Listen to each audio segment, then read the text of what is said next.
Istorija trumpai. Tamplierių ordinas vienas iš galingiausių ir paslaptingiausių ordinų istorijoje, kur persipynė mitai su tikrove. Dar šiais laikais skatina vaizduoti apie jų paslėptus ir netrastus didžiulius turtus. Tad niekas iki šiol nežino, kokie jie buvo iš tikrųjų. 9 riteriai prisiekė tiesą ir tikėjimu tarnauti Dievui ir išsižadėjo savo titulų bei turtų. Būtent jie tapo pirmieji viduramžiais paslaptingo ordino įkūrėjais. Kariaudami kryžiaus žygiuose, rodydami drąsą, juos pastebėjo Jeruzalės karalius Balduinas II. Karalius pastebėjo riterių narsą ir atsidavimą Dievo tarnystei. Pamatęs, kad riteriai neturi jokio turto, 1018 metais karalius Balduinas II paskyrė jiems vietą būstinėje Saliamono šventyklos pietinėme sparne, rezidencijoje buvusioje mečetėje Al-Akaso. Riterius vienuolius imta vadinti Jeruzalės šventosios neturingaisiais Kristaus broliais. O Jeruzalės patriarchas, jeruzalietis, tamplierierius paskelbė Dievo kapo sergėtojais. Tad pagal apgyvendinimo vietą jiems buvo suteiktas ir pavadinimas. Iš vargstančių riterių jie buvo pervadinti į ordiną vargstančių riterių Jėzaus kapo sergėtojai iš Saliamono šventyklos. Sutrumpinta versija būtų šventyklos ordinas, o gyventojai kaip šventikai arba templieriai. Ne mums, Dieve, ne mums, o vardui tavo duok šlovę. Toks šūkis iš Dievo rašto buvo parašytas ant baltai juodos vėliavos. Pačioje pradžioje templieriai iš tikrųjų išsiskyręs šaltų protų ir asketizmo, atsisakant savo norų ir turtų. Daugelis net išsižadėdavo giminių, dėvėjo paprastą aprangą, valgė duoną su vandeniu, neturėjo teisės turėti sidabro ar aukso. Ordinas reikalauja susitaikymo, todėl kiekvienas templierius turėjo prisiekti, kad niekada neves ir nesukurs šeimos. Riteriai vienuoliai vilkėjo baltais apsiaustais, papuoštais aštuonkampiais raudonais kryžiais, kuris buvo kankinystės simbolis, ir nešiojo baltą linijinį diržą, tai tyros širdies simbolis. Ordino pagrindiniu tikslu buvo į šventąją žemę atvykstančių maldininkų gynimas. Taip pat kovojo su islamu, dalyvaudami kryžiaus žygiuose. Romos popiežius, Konstantinopolio bei Jeruzalės patriarchai įpareigoja vienuolius ir kunigus patikėti saugoti sidabrą ir auksą monetas templieriams. Tad su laiku ordinas augo ir tapo įtakingas. Tamplieriai buvo puikūs kariai, nebijantis mirties. Žudydami kitatikius bei priešus, jie sulaukė pagarbos ne tik Jeruzalėje, bet ir toliau už jos ribų. Nuo šio momento prasidėjo nauja ordino istorijos era. Riteriai pradėjo dalyvauti politinėse kovose. Už dalyvavimą kryžiaus žygiuose jiems būdavo dovanojamos žemės bei auksas iš Prancūzijos iždo. 1139 metais, kovo 29 dieną, popiežius Inocentas II išleido bulę, pavadintą Omne Datum Optimum, pagal kurią tamplieriai galėjo laisvai kirsti bet kokias sienas, buvo atleidžiami nuo mokesčių ir nebuvo pavaldus niekam išskyrus patį Romos popiežių. Kažkada buvęs vargingas ordinas tapo turtingiausia paslaptinga organizacija, kuri pradėjo grasinti ne vienai Europos valstybei. Į ordiną iždą patekdavo ir turtas iš naujai įstojusių narių. Nes tampant tamplieriu reikėdavo atsisakyti bet kokio turto. Yra duomenų, kad net maldininkų keliaujančių kelių apsauga jiems pradėjo nešti nemažą pelną.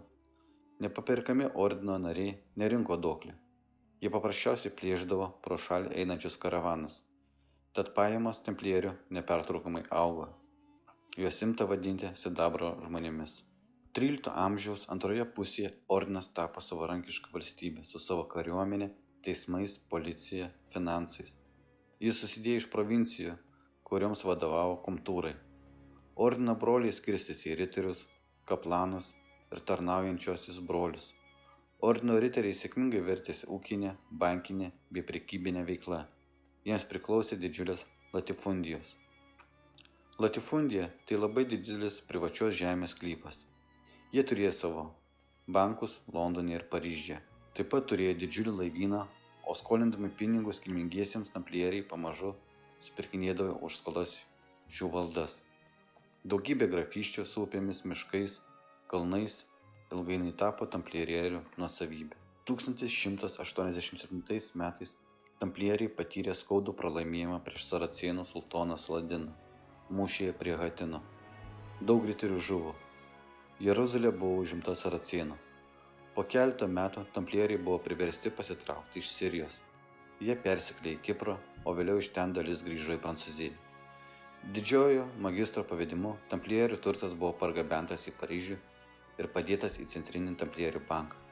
Jį sudarė 150 000 aukso lydinių ir gausybė sidabro.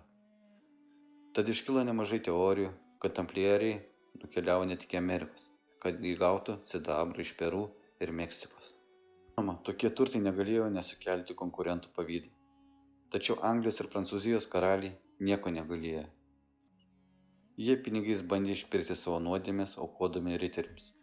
12 amžiuje tamplieriai valdė šimtus pilių Šventojoje žemėje ir daugelį žemių Austrijoje, Anglijoje, Vengrijoje, Vokietijoje, Ispanijoje, Italijoje, Portugalijoje, Flandrijoje, Prancūzijoje, Škotijoje. Tamplieriams patikėdavo slaptas užduotis, tad jie žinodavo visas baises karalių paslaptis, užsiėmė laiškų, pranešimų, pristatymų visame krikščioniškame pasaulyje. Tad galų gale šitos paslaptis apsisuko prieš juos. Atėjo momentas, kai tamplieriai tapo per daug galingi ir įtakingi, tad juos reikėjo sunaikinti. Pirmas to užsiėmė Prancūzijos karalius Filipas Gražusis, nurodęs ordino didžiajam magistrui paklusti ir jam tarnauti. Tačiau didysis magistras Žakas de Molay šį karaliaus reikalavimą atmetė. Jo įsakymu buvo suimta 30 tamplierių, įskaitant ir paskutinis ordino magistras Žakas de Molay. 1334 metais kovo mėnesį Paryžiaus Dievo motinos katedroje susirinko teismas. Prieš teismą stojo 4 ordino vadovai. Po 7 metų kalinimo ir kankinimo 4 ordino senukai, purvini ir skarmaloti, buvo apkaltinti, garbinantys velnią, burnojant prieš Dievą, Sodomos nuodėmę. Inkvizitoriai pasakojo fantastinės išgalvotas istorijas, remdamiesi liudininkais. Tamplieriai buvo kaltinami, kad jie nusisuko nuo Kristaus, spjaudė ant kryžiaus, kai duodavo priesaiką įstojant į ordiną, bei garbino demonus. Pats netikėtinas kaltinimas buvo liudininko, kuris teigė, kad ordino susirinkimo metu dalyvavo pats velnias juodo katino pavidaliu, kuris kalbėjo žmogaus balsu. Toliau sekė naujagimių deginimas, santykiavimas su gyvuliais, broliška meilė. Beje, prie kiekvieno paskelbto kaltinimo atsirasdavo ir liudininkai, lyg tarp kitko netikėtai pamatė minimas nuodėmes. Tad nieko keista, kad tamplierių laukė nuosprendis. Jiems negalėjo padėti niekas. Teismas priėmė nuosprendį vyresniuosius sudeginti ant laužo. Juos sudegino Paryžiuje, Notre Dame aikštėje. 312 metais, balandžio 5 dieną, popiežius Klemensas V išleido bulę, nukreiptą prieš ordiną. Ordinas buvo uždraustas. Paryžiuje buvo surengtas 540 tamplierių teismo procesas. Nepaisant riterių pareiškimų, kad jų pripažinimai buvo išgauti kankinimais, jų nebuvo pasigailėta. Daugelį Prancūzijos miestų tamplieriai buvo sudeginti ant laužo. Pasak legendos, apgaubtas laužo liepsnos paskutinis ordino didysis magistras pakvietė karalių ir tamplierių neapgynusi popiežių susitikti Dievo teisme, o valdovo palikuonis prakeikė iki 7 kartos. Prakeiksmas išsipildė. Po 2 savaičių mirė popiežius, rudenį Prancūzijos karalius. Manoma, kad juos nunuodė gyvi likę ordino nariai, nuodų paslapčių žinovai. Netrukus, nepalikę vyriškos lyties įpėdinio, vienas po kito mirė ir Pilypo Gražiojo sūnus. Į Prancūzijos sostą įžengė naujų valdovų dinastija. Tamplierių paslaptis ir dabar neduoda ramybės tyrinėtams. Iš vienos pusės jie buvo puikūs kariai, kitos turėjo žinių apie krikščionių šventąsias relikvijas. Visų pirma, tai liečia šventąjį gralį, iš kurio Jėzus gėrė per paskutinę vakarienę, bei drobulę, į kurią buvo įvyniotas prieš palaidojant.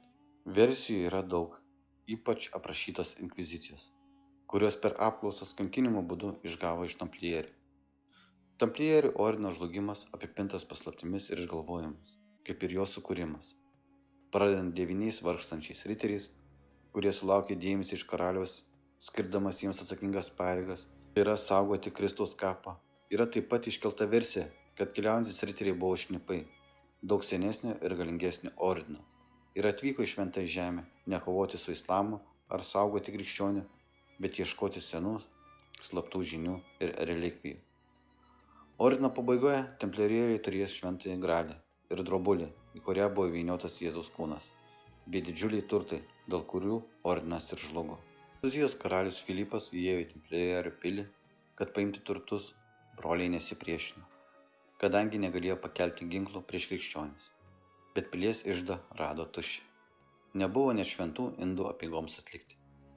Tačiau naktį prieš suėmimus iš Tamplio pilies bei kitų templierių tvirtovių į La Rošelę pasuko sunkiai pakrautų vežimų virtinės, saugomos templierių riterių. Daugumai jų, taip pat ir tų, kurie gabeno slaptąjį ordino archyvą, pavyko pasiekti uostą, kur laukė 17 templierių laivų. Daugelį templierių pavyko išsigelbėti gretimose šalyse, pavyzdžiui Portugalijoje, tačiau ta 17 laivų flotilė, priglaudus ordino iždą, bei paskutinis riterius dingo nežinia kur. Templierių turtai netiteko niekam, jie pradingo kartu su ordinu.